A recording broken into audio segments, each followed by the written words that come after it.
हाय दोस्तों, स्वागत है आप सभी का एक बहुत बड़ी खुशखबरी के साथ। वो है आईबीपीएस। हाँ दोस्तों, आईबीपीएस क्लर्क की वैकेंसी आ गई है। अगर आप भी आईबीपीएस वैकेंसी क्लर्क में फॉर्म डालना चाहते हैं और जॉब लेना चाहते हैं तो आप बिल्कुल राइट प्लेस पे हैं। यहाँ पर आईबीपीएस क्लर्क से रिलेटेड सारी जानकारियाँ उपलब्ध कराई जाएंगी, जैसे कि फॉर्म की फिलिंग की डेट क्या होगी, लास्ट डेट क्या होगी, योग्यता क्या होगी इस फॉर्म को फिल करने की, साथ ही साथ फॉर्म फिल का फीस क्या होगा, सलेबस क्या होगा, एग्ज़ाम कब से होंगे, इन सभी टॉपिक्स की जानकारियाँ इस वीडियो पे आपको दी जाएंगी। तो दोस्तों, वीडियो को लास्ट तक बने रहिए। अगर आप पूरी जानकारी चाहते हैं और इस फॉर्म को फिल करके आप एग्ज़ाम देना चाहते हैं तो ये बहुत ही अच्छा चांस है दोस्तों, क्योंकि एक लंबे समय के बाद वैकेंसी आ रही है। ठीक है दोस्तों, तो सबसे पहले ये जानना ज़रूरी है कि आईबीपीएस होता क्या है। अगर आप आईबीपीएस के बारे में नहीं जानते हैं तो मैं आईबीपीएस के बारे में बताऊंगा कि होता क्या है, ये किस तरह का वर्क करती है, ठीक है, और ये किन किन टाइप की भर्ती कराती है। ठीक है दोस्तों, तो वीडियो के लास्ट तक बने रहिए, क्योंकि आप इस वीडियो से बहुत कुछ जानकारी लेंगे। ठीक है दोस्तों, तो चलिए सबसे पहले देखते हैं आईबीपीएस होता क्या है। आईबीपीएस दोस्तों क्या है कि एक ऐसी संस्था होती है, ठीक है, जिसका पूरा नाम क्या होता है दोस्तों, आप देख सकते हैं कि institute of banking personal selection कहलाता है दोस्तों, है ना दोस्तों। तो आईबीपीएस एक ऐसी संस्था होती है दोस्तों जो कि क्या करती है, व्यापक स्तर पर भारत में सभी बैंकों में कर्मचारियों की नियुक्त करती है। मीन्स क्या है कि व्यापक स्तर पर बैंक से रिलेटेड क्या करती है, पोस्ट जारी करती है और वहाँ पर एग्ज़ाम को कंडक्ट कराकर उस कर्मचारियों का चयन करती है, भर्ती करती है दोस्तों। ठीक है दोस्तों, तो आईबीपीएस जो है एक बहुत बड़ी संस्था है दोस्तों, ठीक है, जिसके अंतर्गत सारे बैंक्स आते हैं। सारे बैंक्स क्या करते हैं, पहले क्या होता है दोस्तों कि सारे बैंक्स अलग अलग भर्तियां कराती थी, ठीक है, लेकिन अब क्या हो गया है कि आईबीपीएस इन सारे बैंकों में जो भी पीओ और क्लर्क की भर्तियां होंगी, ठीक है, जहां तक कि आरआरबी के जो भी क्लर्क की भर्ती होती हैं, तो सारे के सारे का एग्जाम खुद आईबीपीएस कंडक्ट कराता है और कर्मचारियों की भर्ती कराता है। ठीक है, तो जो भी सार्वजनिक खाता भर्तियां होती हैं, ठीक है, कर्मचारियों को, तो ये आईबीपीएस ही कंडक्ट कराता है दोस्तों। ठीक है, तो सबसे पहले देख लेते हैं कि आईबीपीएस जो है, तो आईबीपीएस के अंतर्गत कौन कौन से बैंक आते हैं दोस्तों। ठीक है दोस्तों, तो आप देख सकते हैं जो आईबीपीएस है दोस्तों, तो पार्टिसिपेटिंग बैंक कौन कौन से दोस्तों। ठीक है, तो आप देख सकते हैं जैसे कि बैंक ऑफ बड़ौदा हो गया, ठीक है दोस्तों, आप देख सकते हैं कि जैसे कि बैंक ऑफ क्या हो गया, बड़ौदा हो गया, ठीक है, कैनरा हो गया, ठीक है, इंडियन ओवरसीज बैंक हो गया। इस तरह से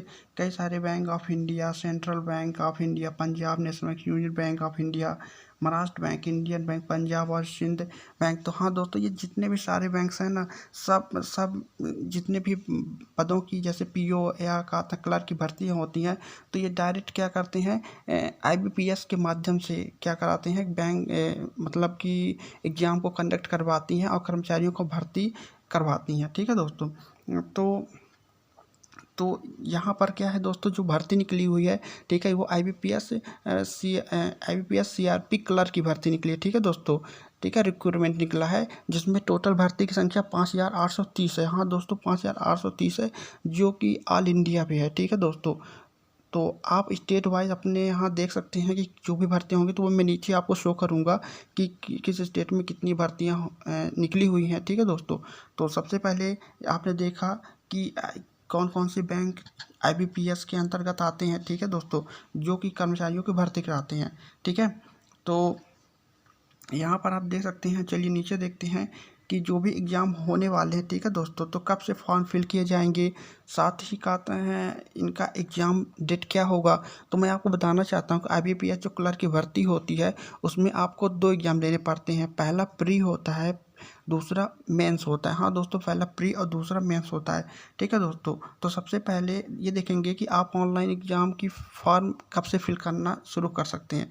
तो यहाँ पर आप देखेंगे, तो आप देख सकते हैं दोस्तों कि जो फॉर्म फिल करने की डेट है वो क्या है, तो फॉर्म फिल करने की डेट 12 तारीख से, हाँ दोस्तों 12 तारीख 12/7/2021 से 1 एक तारीख 8 महीना अगस्त को 21 यानी जुलाई 12 से अगस्त 8 तक आप फॉर्म को फिल कर सकते हैं। हाँ दोस्तों, फॉर्म को फिल कर सकते हैं। आप चाहे तो किसी कैफ़े में जाके फॉर्म फिल कर सकते हैं या फिर आप खुद ही फॉर्म को फिल कर सकते हैं। ठीक है दोस्तों, पेमेंट मेथड जो भी आप चाहे चूज कर सकते हैं। ठीक है, उसमें कोई दिक्कत नहीं।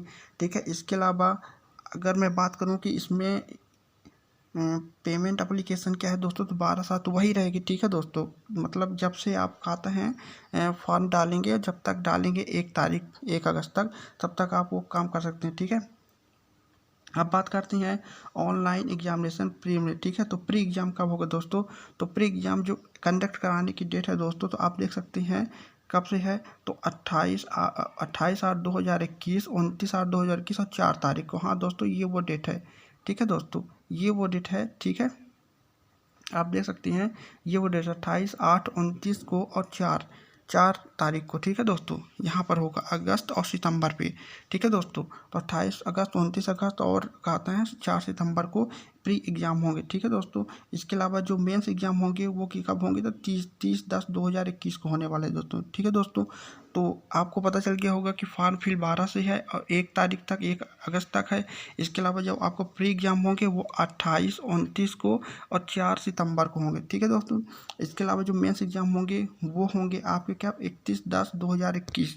ठीक है दोस्तों, तो चलिए और देख लेते हैं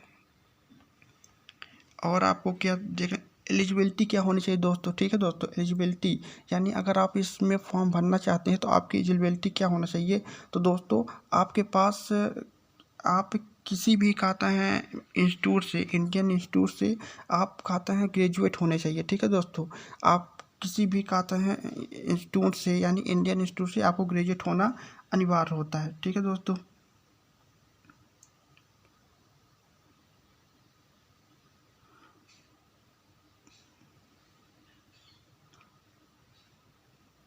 अब हम बात करते हैं एज की। एज रिलैक्सेशन क्या होता है दोस्तों। ठीक है दोस्तों, एज की आपकी एज क्या होना चाहिए, तो इस फॉर्म को फिल करने के लिए आपकी एज की अगर मैं बात करूं तो आपकी एज 20 से ईयर से लेकर 28 के होनी चाहिए। ठीक है दोस्तों, यानी 20 से लेकर 28 होना चाहिए। ठीक है, और एज की अगर मैं बात करूं तो 1/7/2021 से काउंट होगा। यहाँ आप देख सकते हैं 1/7/2021 से काउंट होगा। ठीक है दोस्तों, तो अब एज के रिलेक्शन की अगर बात करें, ठीक है, तो एज रिलेक्शन की बात करें तो जो SC और ST की मैं बात करूँ तो उनको 5 ईयर की छूट मिलेगी और OBC के लिए 3 ईयर का, और इसके लिए पर्सन विथ डिसेबिलिटी की जो होगी तो वो 10 ईयर की।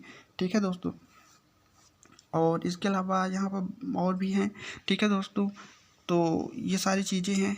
तो आप जानते हो कि एज कितना होना चाहिए, तो 20 से लेकर 28 साल तक की आपकी उम्र होनी चाहिए अगर आप इस पर फॉर्म फिल करना चाहते हैं दोस्तों। ठीक है दोस्तों, तो चलिए और देख लेते हैं और जो आपकी ज़रूरी है, तो एजुकेशन क्वालिफ़िकेशन की मैं बात करूँ तो एजुकेशन क्वालिफ़िकेशन में क्या होना चाहिए दोस्तों, आपके पास कम से कम डिग्री होना चाहिए। ठीक है, किसी भी मतलब कहता है इंडियन इंस्टीट्यूट से ग्रेजुएट की डिग्री होना चाहिए, तभी आप इस फॉर्म को फिल कर सकते हैं। ठीक है दोस्तों, तो फॉर्म को अगर फिल करना है तो आपको किसी भी कहता है इंडियन इंस्टीट्यूट से ग्रेजुएशन की डिग्री ज़रूर होनी चाहिए। ठीक है दोस्तों, तो ये ग्रेजुएशन की बात हुई। आप समझ गए होंगे कि ग्रेजुएशन क्या रिक्वायर है। ठीक है, आपको ग्रेजुएट होना ज़रूरी है। ठीक है, ग्रेजुएशन की डिग्री होना आपके पास ज़रूरी है। ठीक है दोस्तों, चलिए और देख लेते हैं क्या ज़रूरी है। और अगर आप इस फॉर्म को फिल करना चाहते हैं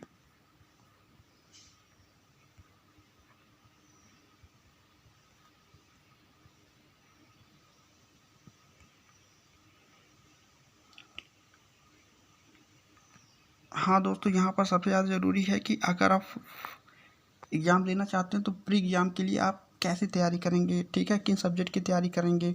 ठीक है, तो ये ज़रूरी है। सबसे पहले मैं प्री की बात करूँ तो प्री के लिए सबसे पहले मैं प्री की अगर मैं बात करूँ दोस्तों, तो प्री एग्ज़ाम के लिए आपको किस तरह की एग्ज़ाम तैयारी करनी है, तो प्री एग्ज़ाम के लिए आपको सबसे पहले इंग्लिश लैंग्वेज की तैयारी करनी है, न्यूमेरिकल एबिलिटी और रीजनिंग एबिलिटी की तैयारी करनी है प्री एग्ज़ाम के लिए, जो कि 100 मार्क्स के आने वाले, मैक्सिमम 100 मार्क्स के आएंगे दोस्तों। तो इंग्लिश के टोटल 30 क्वेश्चन आएंगे और न्यूमेरिकल एबिलिटी के 35 और रीजनिंग एबिलिटी के 35 भी क्वेश्चन आएंगे, तो टोटल 100 क्वेश्चन 100 मार्क्स रहेंगे। और सभी का आता है पेपर्स 20 मिनट के रहेंगे। हाँ दोस्तों, देख सकते हैं सभी पेपर 20 मिनट के, यानी टोटल 60 मिनट, यानी आपको 3 सब्जेक्टों के पेपर को सॉल्व करने हैं। इंग्लिश, न्यूमेरिकल एबिलिटी और रीजनिंग एबिलिटी को 1 घंटे यानी 60 मिनट में आपको इसको करना है। ठीक है दोस्तों, ये प्री टेस्ट के लिए हुआ। ठीक है दोस्तों, तो प्री टेस्ट के लिए हुआ। आप इसके बाद बताते हैं कि अगर आप प्री क्वालिफाई कर जाते हैं तो मेंस एग्ज़ाम के लिए आपको किस तरह की तैयारी करनी होगी। ठीक है, मेंस एग्ज़ाम के लिए आपको कौन कौन सी तैयारी करनी होगी ये देखना जरूरी है दोस्तों। ठीक है, तो मेंस एग्ज़ाम के लिए आपको क्या करना होगा, आपको जनरल और फाइनेंशियल अवेयरनेस के बारे में पढ़ना होगा। इसके बाद जनरल इंग्लिश फिर पढ़नी होगी, रीजनिंग एबिलिटी और कंप्यूटर एप्टीट्यूड पढ़ना होगा आपको, और आपको क्वांटिटेटिव एप्टीट्यूड भी पढ़ना होगा। ठीक है, सभी पेपर जो हैं 50 मार्क्स के हैं। जनरल इंग्लिश बार 40 मार्क्स होगा। ठीक है दोस्तों, तो मैक्सिमम मार्क आप जितने का क्वेश्चन आएंगे उतने ही मैक्सिमम आपको गेट करने पड़ेंगे। इसके बाद सभी पेपर्स का मेन 2 पेपर यानी जनरल और फाइनेंशियल अवेयरनेस 35 मिनट का पेपर होगा। सेकंड पेपर जनरल इंग्लिश का वो भी 35 मिनट का होगा। रीजनिंग एबिलिटी और कंप्यूटर यानी थर्ड नंबर 45 मिनट के अंदर आपको करना होगा। और क्वान्टिटेटिव एप्टीट्यूड की मैं बात करूँ तो वो 45 मिनट के अंदर आपको करना होगा। इस तरह मिला के 160 मिनट यानी 2 घंटे के अंदर आपको मेंस के एग्ज़ाम देने होंगे, पूरे करने होंगे। ठीक है दोस्तों, तो इस तरह से हमने देख लिया कि प्री और मेंस के लिए क्या क्या सिलेबस है दोस्तों। ठीक है, तो हमने ये सिलेबस देख लिए। ठीक है, चलिए और कुछ देख लेते हैं क्या है मोस्ट इम्पोर्टेंट जानकारियाँ जो थी आपके लिए दोस्तों। ठीक है, तो आप उम्मीद है कि आपको ये सारी जानकारियाँ बहुत अच्छी लगी होंगी। ठीक है, और अगर आपको ये वीडियो पसंद आया हो तो बिल्कुल वीडियो को दिल से लाइक करिए, चैनल सब्सक्राइब करिए, और ये बहुत ही उपयोगी फुल जानकारियाँ आपको मिली होगी, मुझे उम्मीद है। ठीक है दोस्तों, तो आप जाइए, कहते हैं फॉर्म को फिल करिए, और हो सके तो खुद कर सकते हैं, और या तो आप अपने नज़दीकी कैफ़े में संपर्क करके भी कर सकते हैं। ठीक है दोस्तों, तो उम्मीद है वीडियो पसंद आया होगा, और बिल्कुल भी मत चूकिए क्योंकि भर्तियां बहुत ही लेट निकल रही हैं। ठीक है दोस्तों, ठीक है, एक कोरोना काल के काफ़ी टाइम के बाद भर्ती निकल रही, तो आप बिल्कुल मत चूकिए। कहते हैं फॉर्म जितनी जल्दी होती है फिल करिए और अपनी तैयारियों पे लग जाइए। ठीक है दोस्तों, तो उम्मीद है आप फॉर्म को फिल करेंगे, और वीडियो पसंद है तो लाइक करिए, चैनल सब्सक्राइब करिए, क्योंकि आपका 1 सब्सक्राइब भी हमें आगे वीडियो बनाने के लिए प्रेरणा देता है। तो जय हिंद।